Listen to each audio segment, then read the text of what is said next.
ուրեմն հիվանդը դարաբում է ձնգան հոդերի արթրոզից, շատ ուժեղ ցավեր ուներ, երբ որ մեզ այցելեց,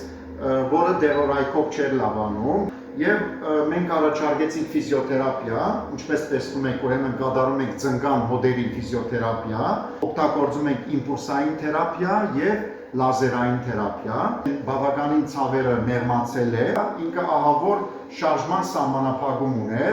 չէր կարողանում ձալվել, չէր կարողանում շարժվել ընդհանրապես, բայց ինչպես որ հիմա տեսնում եք, արդեն ցավերը մեղմացել է ահագին եւ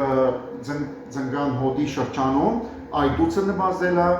եւ շարժումները ավելի թեթևացել է, սահմանափակումներ չունենք, ինչպես տեսնում եք լազերել ենք անում, այսպես լազեր ենք անում, լազերը շատ լավ,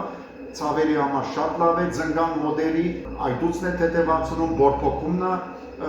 նվազեցնում բավականին եւ մկանների լարվածությունն է թույլատնում բավականին։ Այսօր կատարեցինք 8-րդ գրեթե 8-րդ պրոցեդուրան, իհարկե ձնգան արթրոզը մաշվածությունը չի վերանա, ինքը քրոնիկ խնդիր է, բայց ցավերը, բորբոքումը, շարժման սահմանափակման համար շատ լավ է ինքը օգնում։ Ինչպես եք զգում, ցավերի փոփոխությունը զգում եք առաջին օրվա հետ համեմատած։